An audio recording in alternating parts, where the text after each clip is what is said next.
You're tuning in to the Black Hollywood Live Network, featuring news, interviews, and commentary on all things Black Hollywood. Hollywood redefined.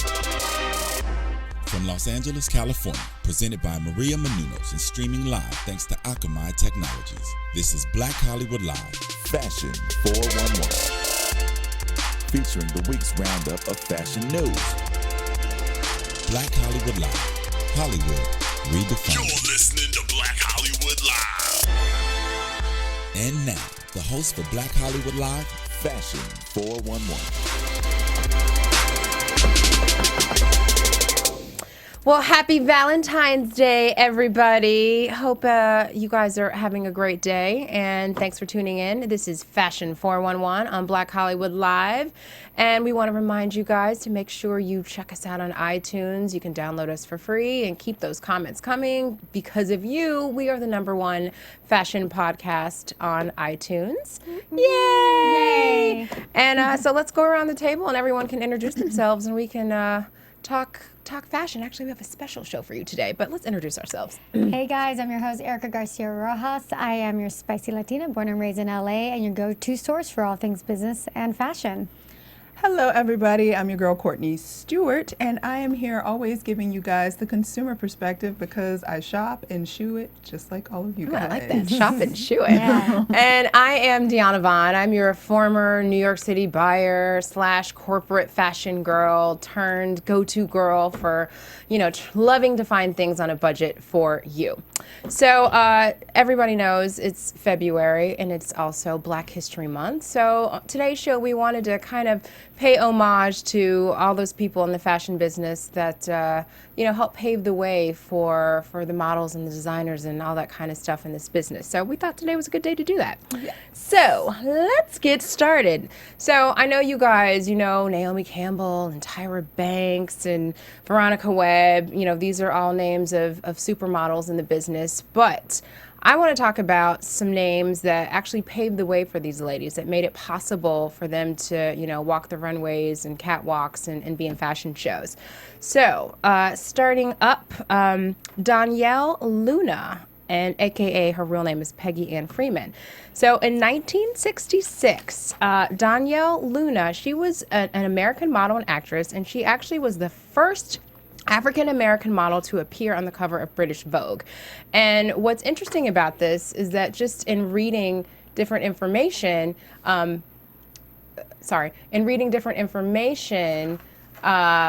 was stated that there was some confusion that Naomi Campbell was actually the first person to do that. And it actually wasn't Naomi Campbell. It was Miss Danielle Luna right here, and it was in 1966. I'll read a little bit about her. So, according to the New York Times, she also was under an exclusive contract to the famous photographer Richard Avedon for a year at the beginning of her career. Oh, you guys can hear me now? I can really hear myself. And also, let's see here. Okay. And an article in Time magazine, it was published back in 1966. It called it the Luna Year, and it was described as a heavenly body because of her striking singularity, her promises to remain on high for many a season. Danielle Luna was, as she calls herself, unquestionably the hottest model in Europe at the moment. At the time, she was only 20 years old. She hails from Detroit, and she was featured on Harper's Bazaar, Paris, Britain's Queen, and British, French, and American editions of Vogue. So she was actually the first black model on the cover of British Vogue, not Naomi Campbell, just to clear up some facts. Did you learn something new? For sure. Then next up, in 1967, Naomi Ruth Sims. I'm sure that name might ring a bell to some people. So Naomi Sims, she was actually considered the first black supermodel, and she appeared on the cover of Ladies' Home Journal back in October of 1968. Now, we all know that whole term supermodel has been bandied around a lot. Naomi Campbell, Claudia Schiffer, Cindy Crawford. She's actually considered to be the first black supermodel of her time. And actually, I want to say it was back in 2006, she actually walked the catwalk with her daughter for a show, and it was just like a really big deal because you had, mother-daughter, the mom paved the way in the industry, and she had her daughter with her. So that is Miss Naomi Ruth Sims. Now, in 1973, there was something called the Battle of Versailles, and it was this huge fashion show. It's kind of like a modern day, like, walk-off. Kind of, so if you think about, what's that movie? Oh, God, I can't think of that movie. With Ben Stiller? Yes, Zoolander. Zoolander, yes. That's where we're going. It's actually like it was like Zoolander, but it was back in the 70s. And let me read a little about that. So it was an event created by Eleanor Lambert and the Versailles creator Gerald von der Kamp to raise money to restore the famed palace in Versailles. So in 1973, November 28th, it pitted old world designers, so it was Yves Saint Laurent, Pierre Cardin, Emmanuel Ungaro, Christian Dior, and Givenchy, and American new designers Oscar de la Renta, Stefan Burrows, Halston, Bill Blass, and Anne Klein, who actually, Anne Klein, she brought along her then assistant Donna Karan. So they had a guest list of over 700 people, and this was like the who's who in the fashion and world elite. So Princess Grace, Andy Warhol, Liza Minnelli, and it was a legendary event. So you had the French designers and you had the American designers, and they were like kind of having a walk-off. And why this is such a big moment in time for Black models is that show featured 8 different African-American models, more than most any other show, especially for that time period. So this picture, and I'll remind you guys, you can actually follow our pictures on Instagram at BHL Fashion 411, or you can check them out on our website. But in 2011, the actual models from the Battle of Versailles, they were honored at the African American Models Style Award. And here we have pictured Pat Cleveland, Beth Ann Hardison, who's also mom to Kadeem Hardison, actor, Billy Blair, Jennifer Bryce, Alva Chen, Normadine Darden, Charlene Dash, Barbara Jackson, China Machado, Ramona Sanders, and Amina Warsuma. So all these ladies were models back then for this big Queen of Versailles walk-off that was just supposed to be like that was the event back in the 70s.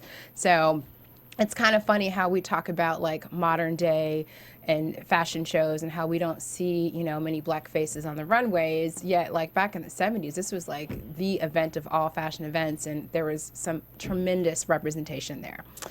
And then finally, in 1974, Miss Beverly Johnson, she was the first Black model to appear on the cover of American Vogue. And Johnson she's definitely solidified herself as one of the original pioneers that have helped pave the way for other Black models like Naomi and Tyra, as I mentioned earlier.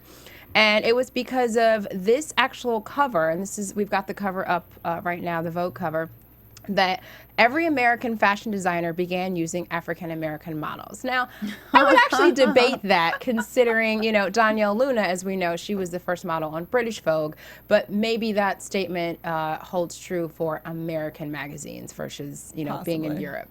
And then Beverly Johnson, she's gone on to do lots of great things. She has a very popular wig line. I know she hosted it was a show for like older models. It was on TV Land a couple years ago. Oh, yes. She did that show. I think remember Face seeing Off that. or something. Yeah. I forget the name. But she's still, doing her thing in the business, and she's well in her 60s and looks amazing. Looks the same, okay? Was Looks this the close same. with Beverly, and she looks the same. She looks fantastic. Her daughter is actually a model, and here's another little tidbit about her. She used to date Chris Noth, Mr. Big from Sex and the Yes. City. She used to date him for many years. So that's Beverly Johnson. And then finally, a little history for you guys. 1979, Renaud White. Do I have a picture? Well, I'll just keep talking. So Renaud White, he was the first African-American model to appear on the 1979 cover of GQ magazine for men. So I didn't want to leave the men out. So in addition to scoring a major ad campaign with Black Tie Cologne, he worked the runways of Bill Blass, Calvin Klein, Valentino, and Armani. So that's a little history for you guys, kind of, by years of some people who paved the way in this business. So just in case you wanted to learn something new about that. Okay, who's next? It looks like there's some beauty in the building. Yes, there's And some beauty. There's lots of beauties in this building. So this week's Beauty Beat, we're going to talk about, well, obviously it's Black History Month, and I would venture to say and argue that of all the beauty items from face to skin to what have you, for Black women especially, hair is probably number one on that list. Her. Yes, it is. And to give you guys a little history lesson too, for our hair, the Bronner Brothers have been a staple in the Black community for almost a century. Not quite. A long time. But almost a century. So in 1947, the Bronner brothers, Nathaniel and brother Arthur, got together and decided to basically attempt to make an opportunity for women and men to learn cosmetology. So they came together and did a show, basically at a YMCA in Georgia. And they did the show. There were about 300 attendees at the first show. They were able to teach different methods for doing hair in the community. And eventually that evolved into what we know today as the Bronner Brothers show, which is probably like the number one must attend event of the year for any cosmetologist that does anything with Black hair, or even extensions and creative modern hair shows. So they go all out nowadays with the hair shows. I mean, it's a They are huge event, over the top. What can people come up with? Like, there's on the spot cutting and wild, crazy hairstyles going on. But it's an art, and they do it right on stage in front of everybody. But it's also a venue for people to introduce products and sell new products and things like that. So along with doing the show that expanded over the years since 1947, the brothers also got themselves together with Bronner Brothers Enterprises, and they came up with a variety of hair products for women of color, because at the time, obviously, there weren't that many products available to them. And even today, like, it's finally expanding actually exponentially in terms of what's available for hair products for women of color. And women of color, in terms of hair, can include anybody from your lightest Jewish woman with herself a little bit of a Jewfro all the way to the most African of African women. So it's not just Black women that benefited from the amazing discoveries and inventions that they came up with. So right now they have, it looks like 5 main product lines still. They have the African Royale line, which I used quite a bit as a child. And they have BB and New Expressions. And those are literally in almost every, like a Target, Walmart sort of retailers, even to this day. So their children are obviously running the company now, and it's still in the family, still owned by the family, and they're still doing very well. And the show, of course, like I said, is actually next week, 2 weeks from now, February 22nd. So if you guys are in Atlanta, want to go to the Bronner Brothers show, it's February 22nd through the 25th. It's an awesome show. It's exciting to go to. I had nothing to do with hair, but my sister is a hairstylist, so I've gotten to go twice, I believe. Oh, really? Over the course of What's some of the craziest stuff you saw there? I mean, the craziest thing for me is to watch people like do the crazy like cutting and hairstyling live, but it's not like, oh, I'm just gonna give you an awesome like layered cut. It's like, I'm gonna give you like a layered cut with blue this, and I'm gonna build a building on top of it with an airplane. Yeah, exactly. Like, it's insane. So, but the energy there is always exciting, and there's so many products. So if you're any kind of product, or a company that I also worked for, which was a henna company, that the name is escaping me and she will hate me. It'll come back to me. They were selling henna products for women to use to condition their hair, and it's amazing. I love it. We actually met one of the Bronner family members at CES. They came by our booth, and we got their information. So it's just amazing to the history behind this brand, you know, just the family history and the fact that it's still a family-owned business, and just to see what they've done for the community, and just like you said, not just for women of color, but, you know, all people can use anybody with a little hair struggle can find something through the Bronner Brothers Enterprises. Exactly. So there you have it for your beauty beat for the week. All right. So now it's my turn for my history lesson. And being a business owner and clothing line owner myself, I wanted to profile a couple Black businesses and that have been influential in the last few years, and more recently, as most of you know, FUBU, but I wanted to delve further into the brand and the history. It's got a really neat story, and I'm a huge fan of Dan John. I love him, and I've read all his books, and I love him. So the name is considered an acronym for Us by Us, implying that the product line was produced for a primarily African American market. The original meaning of FUBU was actually Five Urban Brothers United, but the For Us by Us line later replaced that original acronym. The company was founded in 1992 by Damon John with a line of hats made in his house in Queens, New York. With the sewing skills that he learned from his mother, Damon started making the hats for himself and his friends. One day, he made $800 in a couple of hours selling his creations on the streets of his neighborhood. At that point, he knew he had something on his hands. Based on some early successes, Damon recruited some of his neighborhood friends as business partners, and FUBU was born. They created a distinctive logo and began sewing the FUBU logo on all sorts of apparel items. The brand, though, really took off when Damon convinced LL Cool J to wear FUBU for a promotional campaign. This was the catalyst behind the entire hip-hop community supporting a new brand and instantly giving it some major credibility. In need of some money to help expand the business, Damon and his mom mortgaged a home that they owned together for $100,000. Soon, their house was a makeshift factory and office. FUBU then gained even more nationwide exposure when Damon and his partners traveled to the big fashion industry trade show, Magic, in Vegas. Although they couldn't afford a booth, they actually had a hotel room where they showed buyers the merchandise. And for their first show, they came back with over $300,000 in orders, which is huge. Wow, that's amazing. enormous. I mean, if you're in the fashion industry, that's amazing. I mean, we've showed at Vegas at Magic before, and I mean, coming back your first time with 300,000 orders is insane. So FUBU at that point then had a contract with Macy's, and it began expanding its line to include jeans and outerwear. A distribution deal with the Korean electronics manufacturer Samsung actually allowed the designs to be manufactured and delivered on a hugely massive scale. With the brand blowing up, FUBU recorded its top annual sales one year of $350 million. So FUBU has received, I can't say it, FUBU has received several honors for their entrepreneurial achievements, including 2 congressional awards, 2 NAACP awards, the Pratt Institute Award, and many, many more.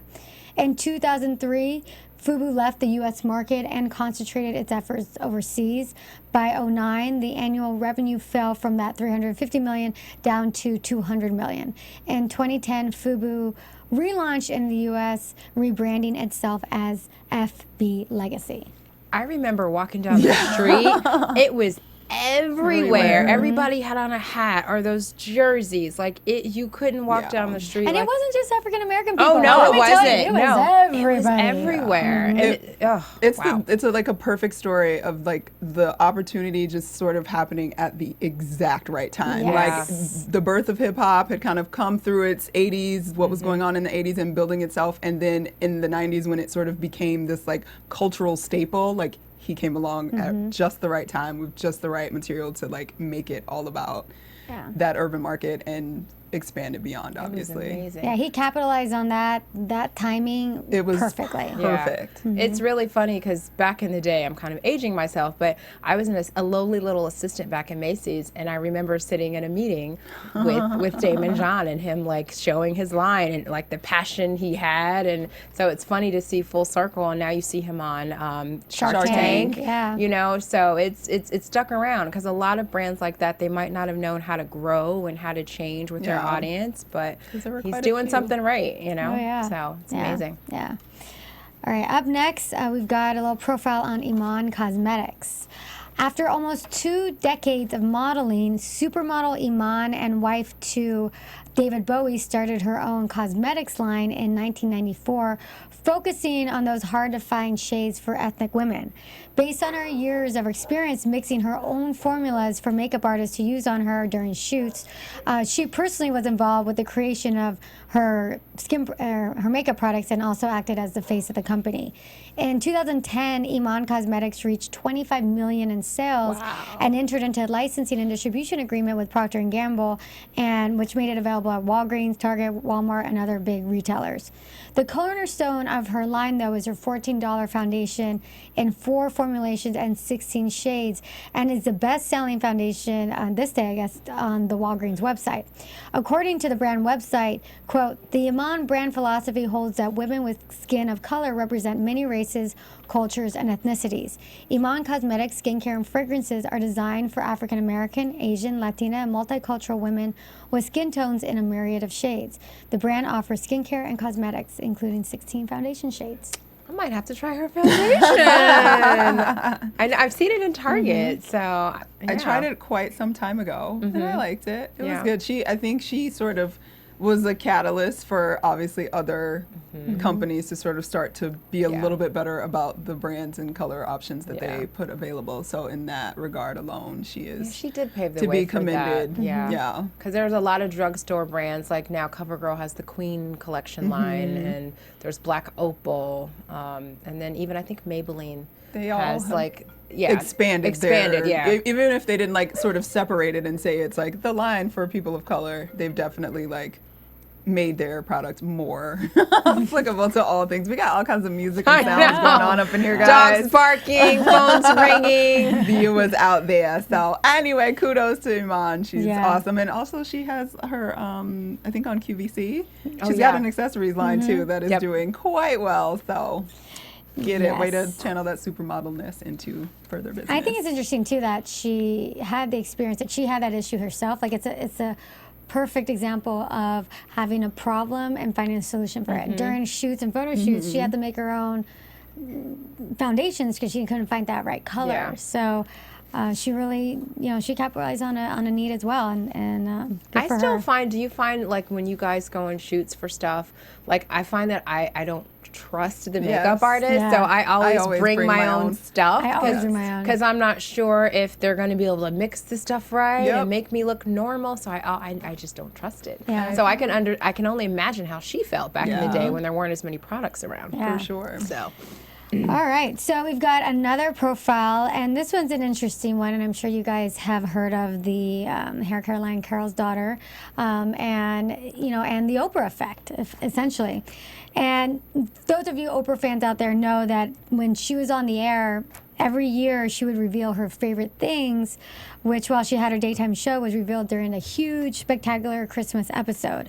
Because her show once reached 44 million viewers, her influence was huge, especially for those lucky, chosen few businesses who landed that holiday special.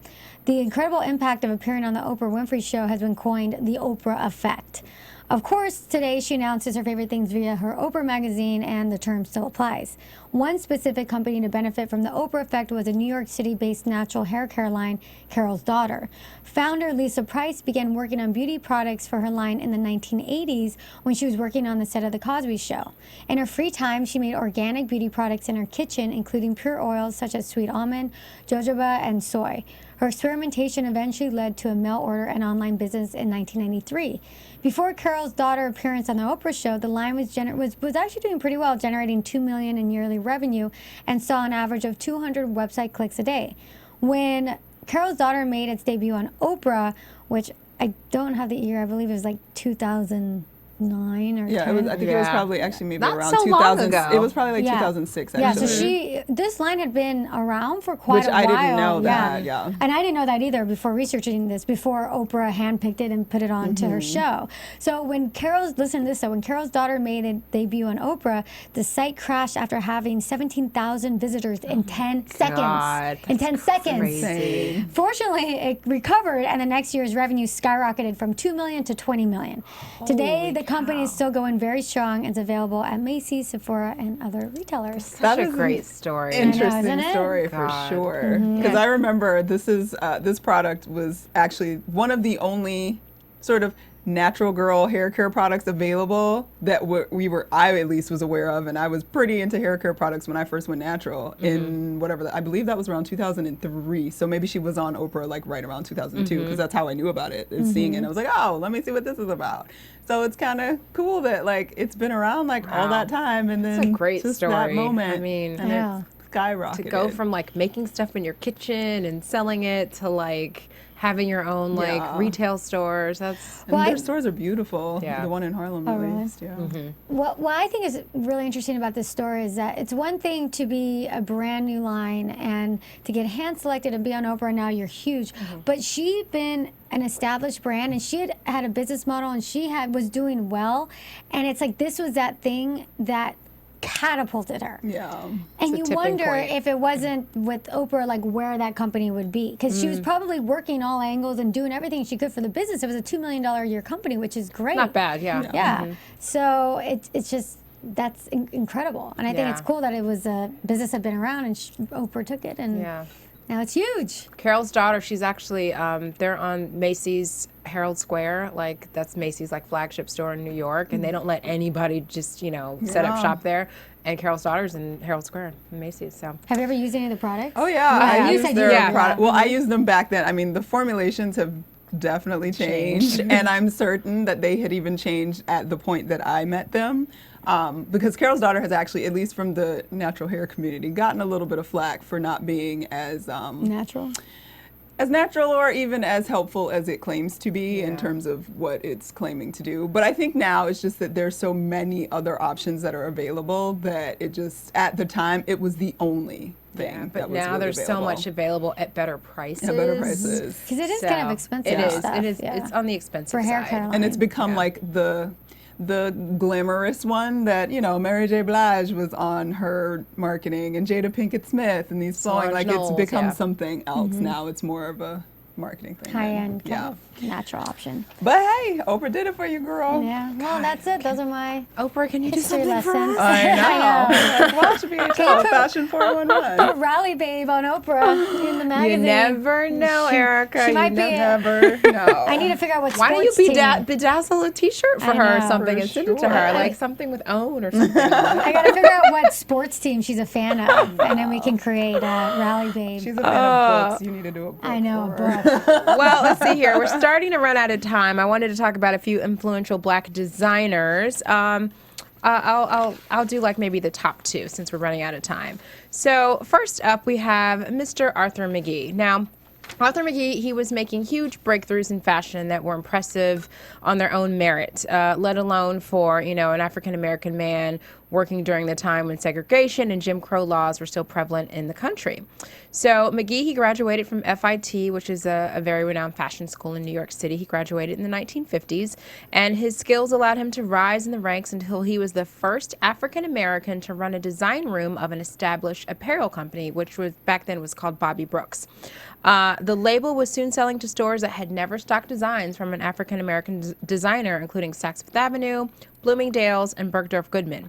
So, searching for his own creative independence, McGee opened his first store on St. Mark's Place in the early 60s, and he immediately garnered a cult following that included some of New York City's biggest fashionistas at the time.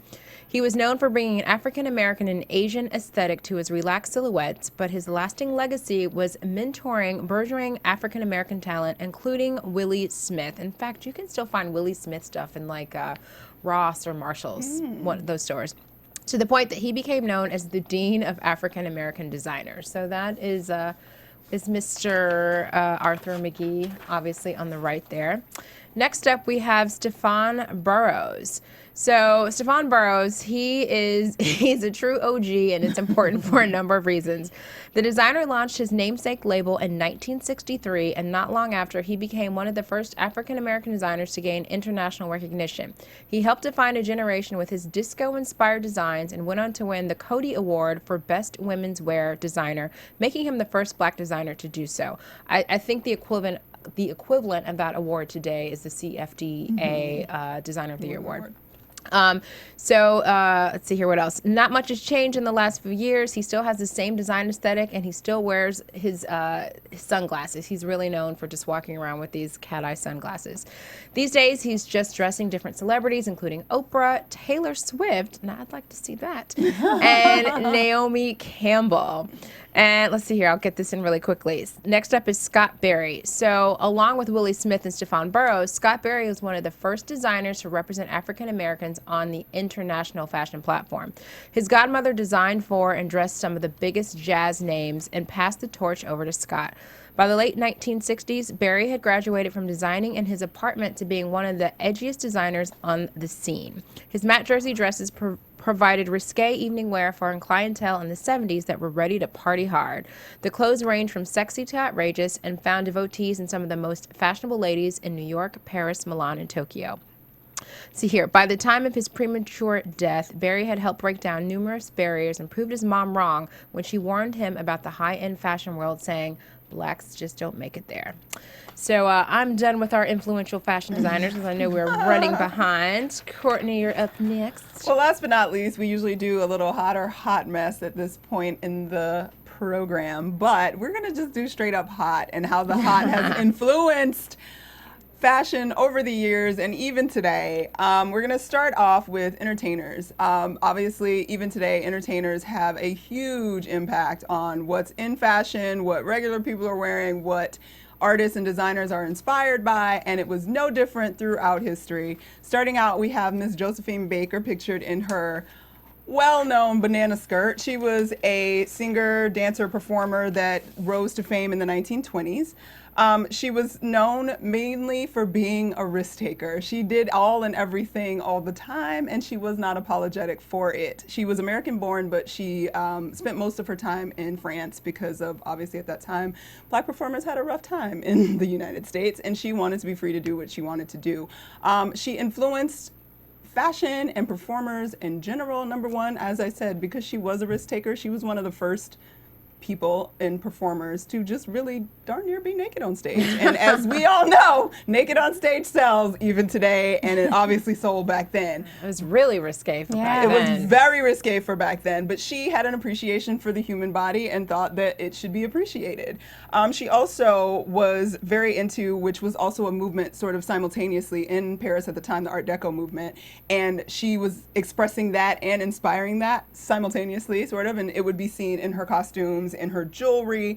She used to wear lots of sleek lines through her hair, and she would accentuate those with lots of geometric earrings and jewelry all over all the time, and she was an accessories whore. Like, you would not see this woman without jewelry. She was the person that said, there's never too much. She wore chains and chains of necklaces, huge earrings, and she made that signature 1920s headpiece, headband, jeweled headband, just a staple in the flapper community. So that's where we started getting all that. She showed it all up to everybody, and we still are rocking almost all of that stuff today, except maybe the banana skirt.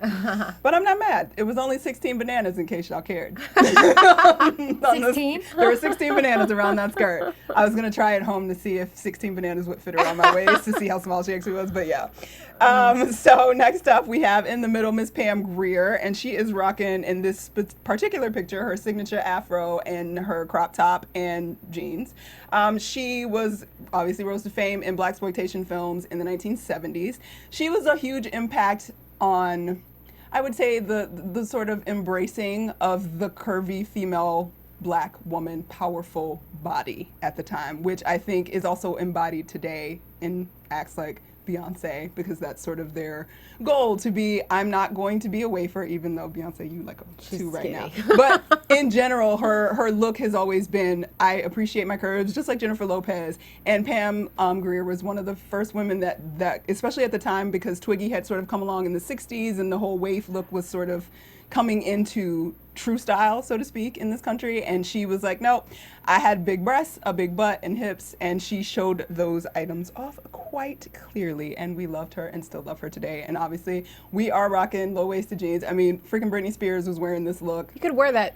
She looks like modern Girl, day. I would put that on right now if I had that waist, but it's okay. She was so sexy. She was just she's always so hot. all sex all the time, and she made a low plunging jumpsuit just everything and more. And she's aged so well. She's still She really looks beautiful. amazing. Yes, she looks amazing. She's on like Law and Order SVU from time to time. She looks awesome. And she's been through a lot. She's been survivor of cancer, and she doesn't live in Los Angeles anymore, but she has, follow her on Twitter. She actually sends like awesome articles over Twitter all the time. I've actually gotten like fashion stuff from her because she was talking about we did a part on the Iranian photo shoot where they finally went back to Iran to shoot for the first time. And I found that article because she posted it. Oh, interesting. So Pam Grier, you're awesome. One day I'm grow up, be like you. So, and then last but not least in the entertainer category, we cannot leave out Miss Grace Jones. She was a singer, an actress, a model, and altogether everything to the fashion world in the 1980s.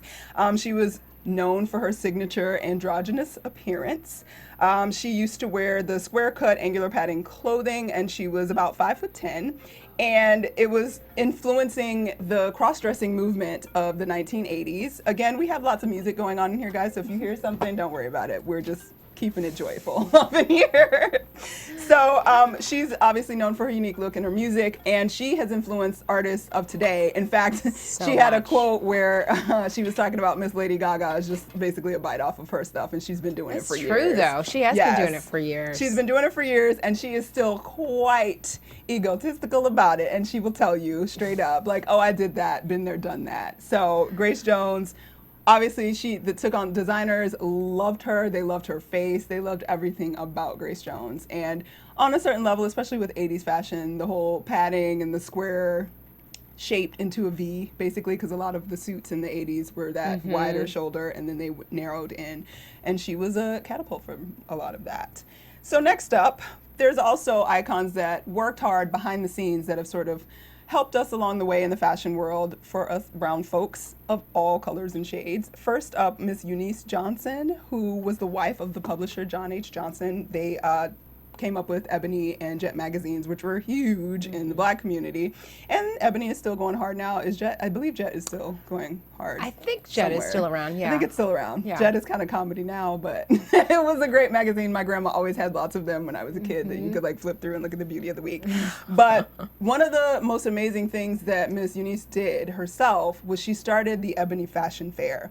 And that was an annual tour of nearly 200 cities that showcased haute couture, fashion, and ready-to-wear fashion for mostly African-American audiences. And she did it for more than 50 years. It started out in 1958 just as a local fundraiser for a hospital in New Orleans, and it just continued to grow and grow until she had designers like Oscar de la Renta, Yves Saint Laurent, Valentino, all of them were showing clothes, and she was using models of color in all of the shows. Pat Cleveland, Judy Pace, all of them got their starts and continued to be able to work when they couldn't get work elsewhere on this fashion fair trip. And she would actually be a little bit of a bully to some of the designers when they would refuse, or she would say, you know, I'm not going to show your stuff to my audiences, which will buy, because her audiences were the United States, Canada, and the Caribbean. And she specifically told a story about Valentino, how if he didn't put a Black model on his runway, then she would not show his clothes in her fashion fair. And she also said that if you need help finding Black models, here you are. So for that time, especially starting in the 50s, like, she obviously was a trendsetter of all types, and she was actually one of the most innovative women behind the scenes in fashion. Is she behind Fashion Fair Cosmetics? Yes, Okay, Fashion Fair Cosmetics evolved out of that in 1974.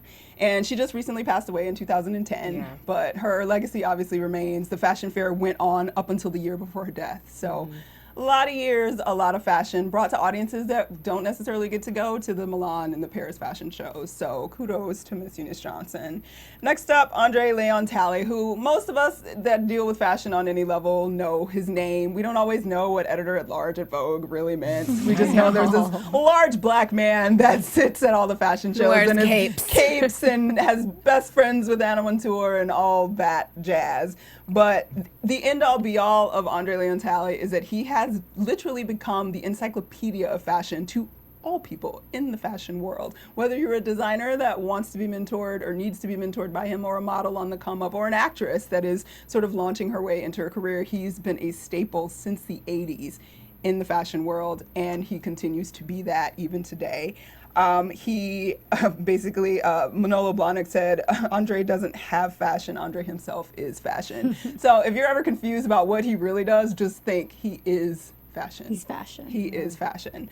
And last but not least, I wanted to profile Miss Mickey Taylor, who was she served as Essence Magazine's beauty and cover director for 30 years. And Essence Magazine sort of came along a little bit later after Ebony and Jet and all of that. And Essence spoke to a slightly different sentiment of the sort of upper middle class woman of color, and a little bit more modern. So when they came along and she was the face of making sure what the covers look like and all of that, it really gave Essence its own brand outside of Ebony and continues to help it, well, she's not there anymore, but because it's been sold and there's lots of things that are happening and changing and there's lots of arguments around Essence. But at least I would say probably for the 90s and into the early 2000s, she made Essence like a staple on a Black woman's coffee table. Yeah. And she did some wonderful things there. And she's been working with lots and lots and lots of different companies over the years. She has a communications and branding company that I was completely unaware of, that she's been working with consulting and brand development now. And she also did workshops for Oprah Winfrey's school in Africa for girls, basically trying to get them to integrate the idea of inner beauty and outer beauty and appreciating being a chocolate girl, because it's not always easy. So she has been a great influence, especially in terms of modern day Black women and Black beauty and believing in yourself and accepting your beauty and celebrating that beauty through Essence Magazine and all of her work outside of it. So. And Essence Magazine, they're supposed to have, well, they are having, it's called Black Women in Hollywood. It's an annual event they have every year here in Hollywood, just recognizing different, achievements of Black women in the business. And our Fashion 411 team, we're supposed to, we're going to be there to, check things out and talk and take pictures, and we'll bring all of that great fun information back to you guys. So I guess that's it. That's a lot, but it's it. That's a lot. History lesson in fashion. Yeah, that was actually really nice. Fun, yeah, we hope you guys really enjoyed our special Black History Month here at Fashion 411. Hope you learned a few things that you didn't already know, and we will see you next week with more fun and fashion. So I just want to go around the table. Where can we find everybody? Hey guys, I'm your host Erica Garcia Rojas. You can find me on Twitter and Instagram at IamEGR. I'm your host Courtney Stewart, and you can find me on Twitter and Instagram at Stewart Starlet. And I'm your host Deanna Vaughn. You can find me on Instagram and Twitter at It's Me Deanna V. Happy Valentine's Day, everybody. We'll see you next week. From producers Maria Menounos, Kevin Undergaro, Phil Svitek, Dario Kristen, and the entire BHL staff, we would like to thank you for tuning in to the Black Hollywood Live Network. If you have questions or comments, tweet us at BHL Online or email us at info@blackhollywoodlive.com. For more exclusive content, visit blackhollywoodlive.com. This has been a presentation of the Black Hollywood Live Network. Hollywood redefined. The views expressed here are those of the host only and do not necessarily reflect the views of BHL or its owners or principals. Thanks for watching Black Hollywood Live on YouTube. For more in-depth interviews and news, subscribe to our channel here, and be sure to share your opinion in the comment section below here. See you soon, everyone. Bye.